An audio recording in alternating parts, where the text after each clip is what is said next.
Hi, it's great to connect. I'm doing a little video because I'm not here at church tomorrow.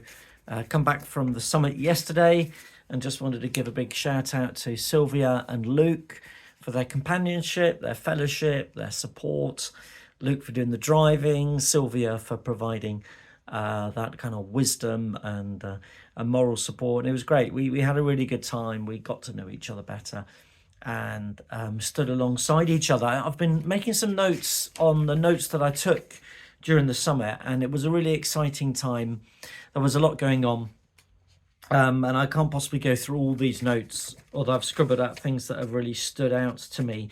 Rachel Hickson talked about it being a tipping point season, not a time for a 3 or 5 year plan, but actually just to say, God, what are you doing at this moment?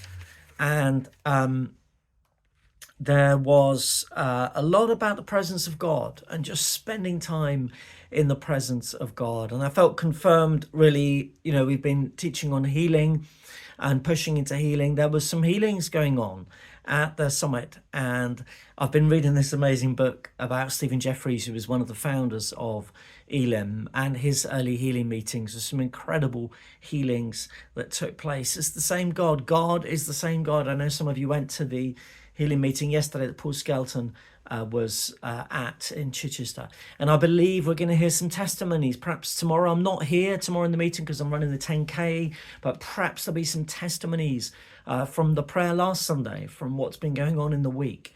Let's hear what God is doing. Even if it's a partial testimony, step out in faith and testify of what God has been doing for you.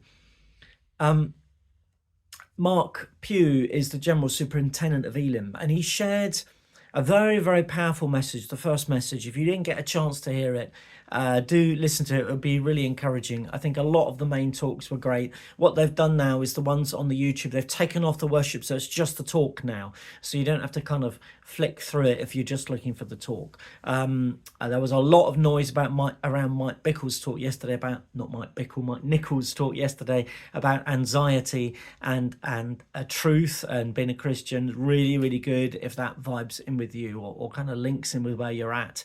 And also Al Gordon gave an incredible talk which has some great testimonies in of what God is doing in London. Al Gordon he's actually an Anglican minister. He's not an Elim minister, but he came and shared. But Mark's taught the first one. Don't camp at the edge of the promise. It's the most dangerous place to be, I think, is what we need to hear as Kingsgate. He talked a bit about a God dare, Toby's phrase, God dare. He didn't use that word, but he said, God said to him, what about seeing 1,000 people saved, 1,000 young people saved in one day? And he didn't ignore that. He didn't say, how ridiculous. He pushed through with it. This was before Mark was the superintendent. And he tells the story of what happened with that in his talk.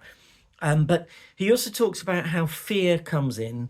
And we need to watch out for this language. God's doing stuff among us. Do you know what? I've come back from the summit thinking, whether we get a building or not, that's not the important thing. The important thing is that we're obedient to what God is calling us to do, whatever that might look like. And some of the language that I've used, folk in our trustees, our leadership team, some of you have used, things like, oh, we've tried this before.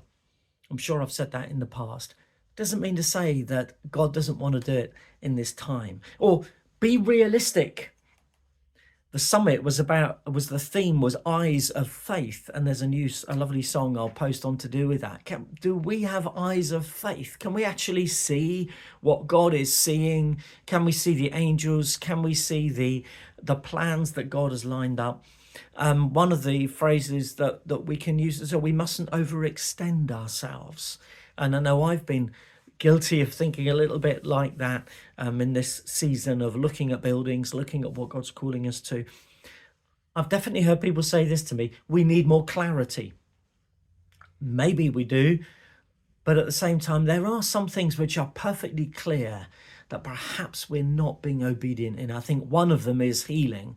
And I think God is calling us to press into that at this time. I think another one of those is simply proclaiming the gospel, simply loving people, simply praying, simply reading the Bible daily, not just a verse at the top of your word for today or whatever, but actually proper commitments, to be washing in the water of the word, to be bathing in it so that God can really speak to us through the Bible. Whether you hook into our daily chapters, whether you're on another scheme, just get reading that word and get studying the word.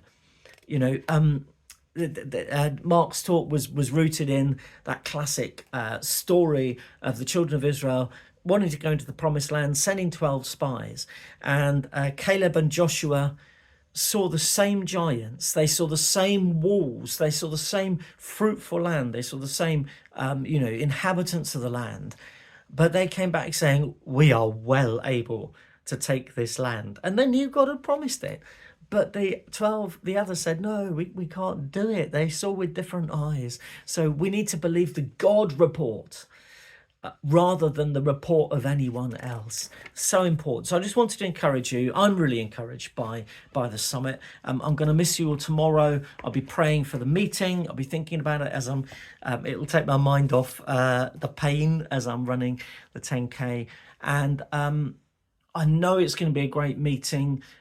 Bring a testimony. It doesn't matter if it's half a testimony, and try to keep it to time, but also let's just continue to pray, continue to get prayer. If you wanted to get prayer for healing last week and didn't, get prayer for healing this Sunday. Let's keep moving into what God is saying and into what God is doing. I'm sorry that my talk wasn't released on the podcast, but it will come out very soon after Sunday's meeting, once I get the church laptop back. Please pray, please come on Sunday. It's going to be a great time. It's an open meeting, so who knows what God is going to do. Let's gather together as the saints of God. And of course, we've got and I'll be there on the Monday evening for the Gilbert's Bible Study, Church on the Move. And again, I just feel this is what God is calling us to be, on the move at this time. So bless you all, and be in touch with you all, and see you all very soon.